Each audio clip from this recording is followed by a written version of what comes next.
Good morning, good afternoon, or good evening, everybody. Today we're going to be playing the Overlord pack here from the Leviathans update. I think it's Leviathans. I'm not quite sure. I am half a pot of coffee in. I think the subject of today's matter is talking about zombies. So anyway, let's get into a match, and we'll just start talking and talking. You know, just thinking about ideas. What about the zombie apocalypse? What's it gonna be? Do we even know? Or is it just a guess? A fantasy? Anyway, let's go. Alright, so this is not scripted. I am talking as I play, so forgive me if I need to use my 3 brain cells to shoot an enemy and not talk. But anyway, what the... Okay. Zombies, right? What is the most likely way for us to have zombies? And I know most of us want to say and wish that's the Walking Dead zombies. Slow, stupid, but in a herd, dangerous. But the problem is, the most likelihood of us having zombies is the Last of Us zombies. Scientists have come out and said that with the spores and everything like that. That is the most likely. The problem is that fungus spores cannot survive in the human body due to our temperature heat. But recently, they have been found to be taking control of smaller, warm-blooded animals, and that their tolerance to body temperature is rising. So, what is this dude doing? We are going to experience... Well, if it ever were to happen, the likelihood of us experience zombies would be the Last of Us zombies. So that means clickers and those big jumbo dudes, bloaters, and everything like that. So that's quite scary, I will have to admit. I don't think that's a zombie apocalypse that I'd want to try and live through, to be honest with you. You know, might have to check out on that one. But, you know, it'd be interesting to try and survive that, you know, and what would it be? How would you survive? What would you want to do? The main problem that I see, right, is if it were to happen, is that you're going to have a hard time being able to sneak around like you would in the Walking Dead type of zombie apocalypse, because of the spores. And if you step on spores, it lets the horde know because they're all connected. So it's kind of like a way of communicating. So they have communication. So what is this dude doing? I'm sorry. You know what would we do? Obviously, you are gonna need to be well versed in some sort of hand-to-hand combat, because not only are these zombies faster and stronger, they're more coordinated. They can climb shit. At least when playing the games, you know, because I'm originally, you know, I know the Last of Us zombies from playing the games, and got your ass, buddy. But we would need to be good in hand-to-hand combat, so you can take them out because they're stronger, and some sort of melee weapon, because I know I am an owner of firearms. I have a lot of them. I can't count all of them. What the heck? I can't count all of them on my 2 hands. But the problem is, those will disappear. You know, the ammo for those will disappear, and I also reload. I make my own ammo. But the problem is that those will disappear. Though ammo goes very fast, even just in a target practice situation. So I think it would be good to learn how to use some sort of melee weapon, you know, whether that be a sword or some sort of blunt object. It'll be difficult because skulls are a lot harder than you think. I know, like in The Walking Dead, another thing, you can just shove a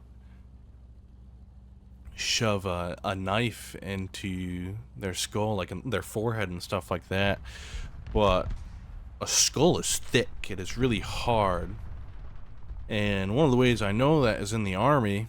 They taught people how, well, when you were taught on how to shoot a target, you were specifically taught not to shoot people in the forehead, but to shoot them in the T of the face, like in between their eyes and their nose, right in that flat spot, because a skull is so thick that it has been known, and there are cases, recorded cases, of people being shot in the forehead and it bouncing and glancing off because the skull is so thick.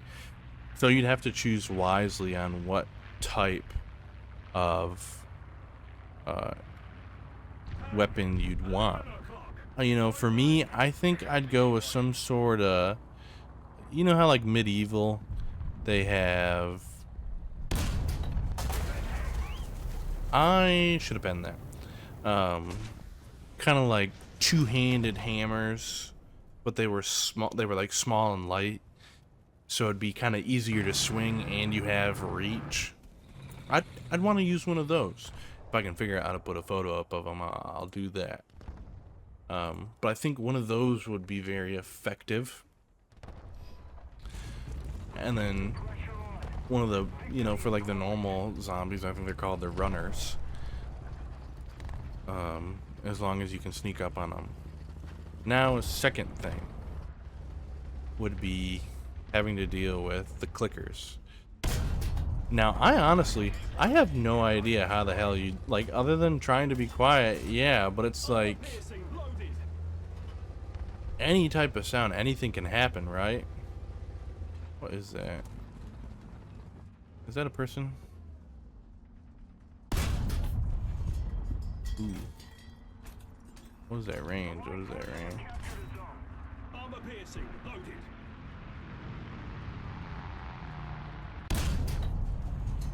Oh, they're dead. Silly, silly me. I'm not even combat that. Obviously you want to be quiet. Just some sort of melee weapon. Or just trying to avoid them entirely would be your best bet, you know? The bloaters, you know, avoid. But you'd want, if you had to face them, you'd want some sort of firearm.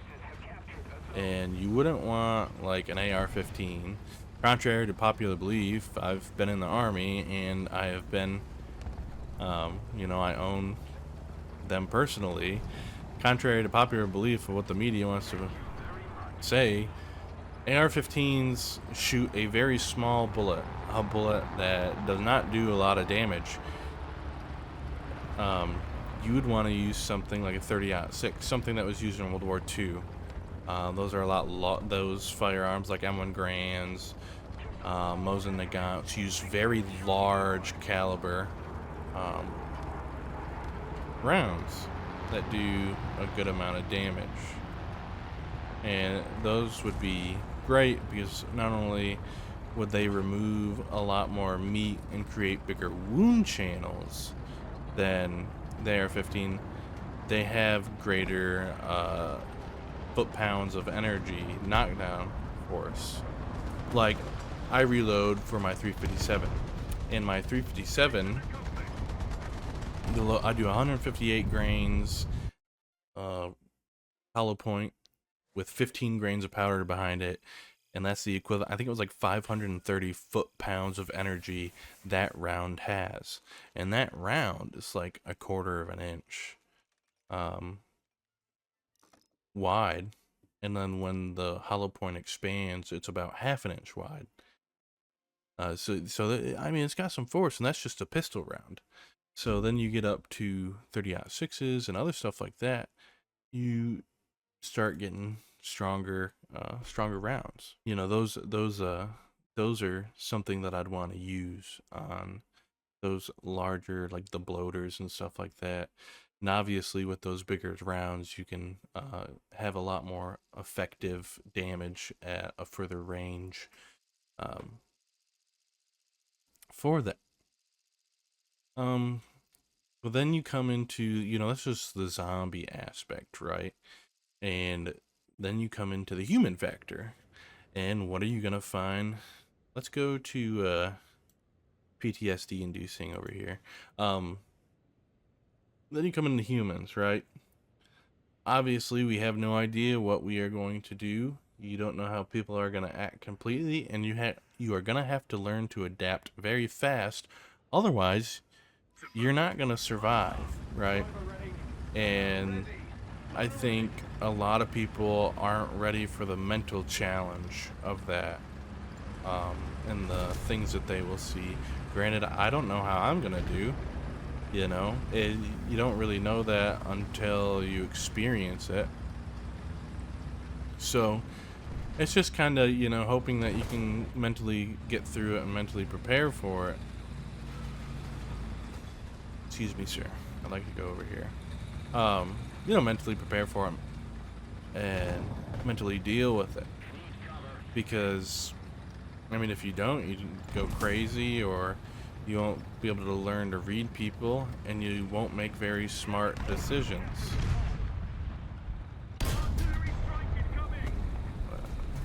That spawning was terrible. And I think the best way that we can kind of guess how people would act is what people did during COVID. That's kind of like that's like one thing, the whole world was on lockdown, everything like that. Even just a sickness that had a 96% survival rate, And people were kind of going a little crazy. And people were fighting each other in stores over toilet paper, and people were being very cruel and mean to others that didn't have the same beliefs as them about wearing a mask or anything like that. And there are even photos of people holding up signs that if you aren't vaxxed, you should die. And the world didn't even fall apart. There wasn't an apocalypse, and people were saying stuff like that.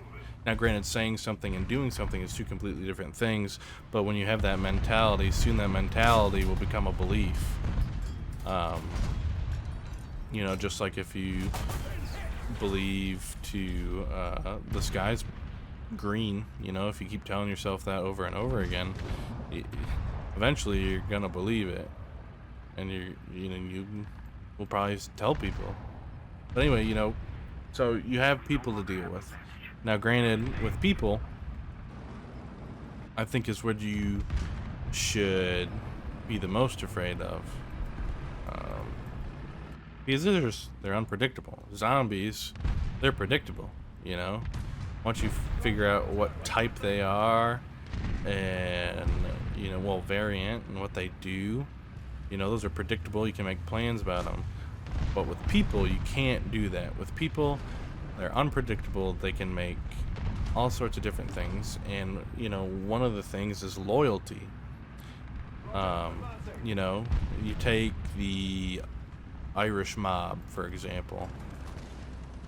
The Irish mob, you got all these people that are like a brotherhood, blah blah blah blah blah, and then these people like kill people together and do whatever. But the moment that it comes to their booty possibly getting in trouble or scrutinized for their actions, they have no problem ratting out and taking somebody else's freedom just for their own. So that's why I think in the apocalypse, no matter what were to happen, I think the thing that I'd be the most afraid of and worried about is the people. How do you combat that? Well, I would say find a good group of people that you can trust, but just like I said, the mob thought they could trust their buddies, and a lot of those dudes turned out to be rats, ruining their lives. So it's just, you gotta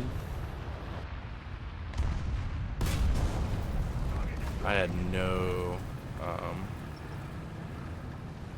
what's it called? No elevation there. But I'm surprised that worked. I'm glad that worked. But, you know, it's just,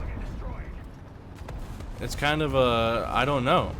You have to experience it to know, to figure it out.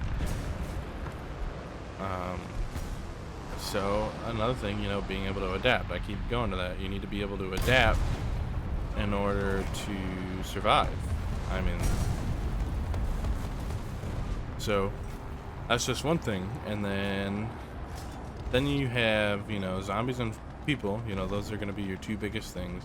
Next thing is like actually surviving. How many of you have the skills that it takes to survive? The knowledge, you know, do you have the knowledge to take dirty water and make it clean? Do you have the knowledge to hunt and skin? And surviving isn't just, you know, you kill a deer and you have all this meat. What do you do with it before it goes bad? Do you know how to salt meat? Do you know how to smoke meat? Do you know how to dry it out? There's so many things to that, and it's like you're not going to be able to only survive on meat, because if you only survive on meat, our source of deer and animals and stuff like that, you got to think there'll be an what's the word I'm searching for?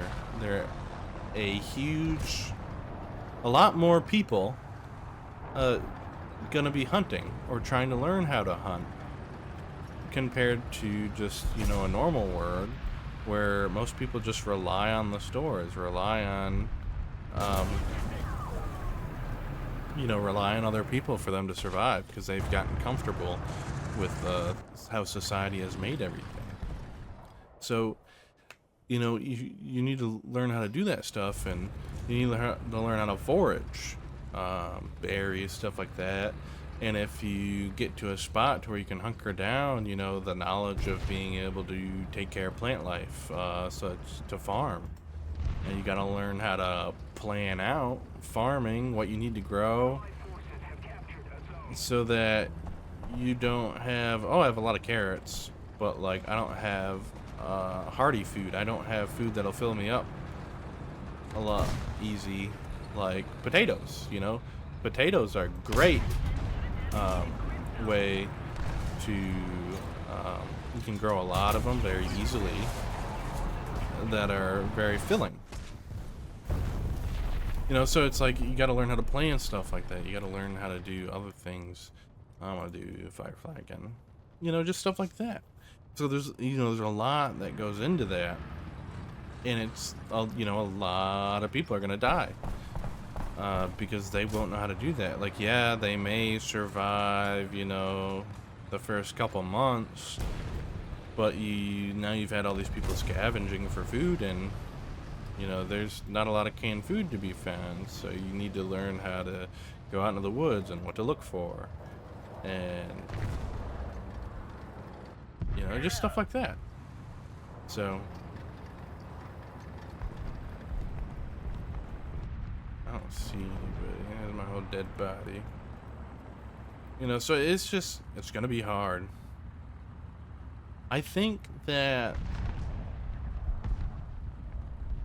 you know, I think once people have been set up, you know, you give it a few months, people have, you know, kind of fortified an area, and they've started planting crops, so they started figuring out a way to make food and have clean water.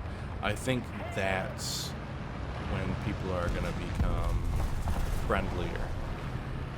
People are going to be more open to inviting other people to their group, because they're not like you know, starving. They're not searching for the next meal. They're kind of looking more into the future than what are they going to eat tonight. So I feel like, you know, after the first, you know, couple months, people are going to start becoming more friendly.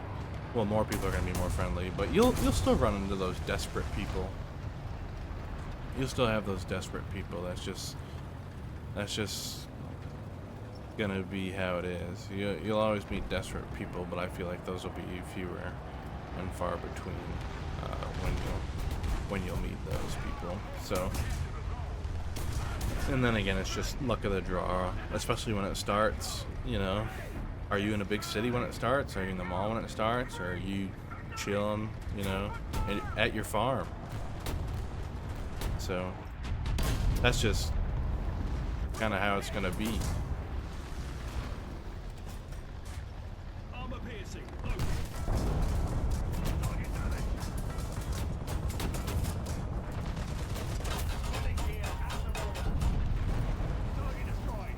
I don't know what that guy was trying to do. Oh, what is that?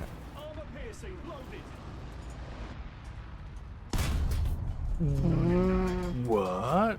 Come on, reload, reload, reload. You can't see me, you can't see me, you can't see me, you can't see me. I am very lucky. I'm always the Yak 9. Always the Yak 9s.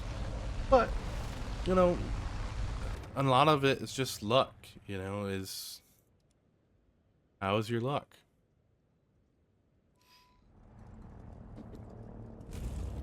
And some people are just gonna have it easier than others. That's how it is, you know. Physical health too is gonna be another thing. Are you fat? Are you not fat? Can you lift heavy things? Can you not lift heavy things? Are you disabled? You know, and I'm disabled. You know, I got let's see here, 16 screws and 4 plates in my body, you know, that fuse the joints in my feet. You know, I can run for a little bit if I needed to, but ultimately it hurts a lot. Hell, it hurts just to be on my feet, you know, so that could be a reason that I die, you know. It's just, what pain are you willing to go through to survive? Because ultimately, that's what survival is. What are you willing to do to survive? Oh my god. Whatever. We're gonna try and shoot him down here. But I mean, that's pretty much all I got to say when it comes to this zombie thing. There's probably some other things that I didn't mention that some of you think I should have. You know, please feel free to leave it down in the comments and you know, give your idea. You know, is there anything that you think you could struggle with? You know, on what you'd have to do. But anyway, you guys have a amazing morning, if it's morning, evening, afternoon, whatever it may be for you. I hope you have a great one, and you know, just enjoy life. Look at the good things, don't focus on the bad things, and if you're going through a hard time right now, just know that you will get through it. Life goes on. It'll be okay. All right. Adios, everybody. Y'all have a good one.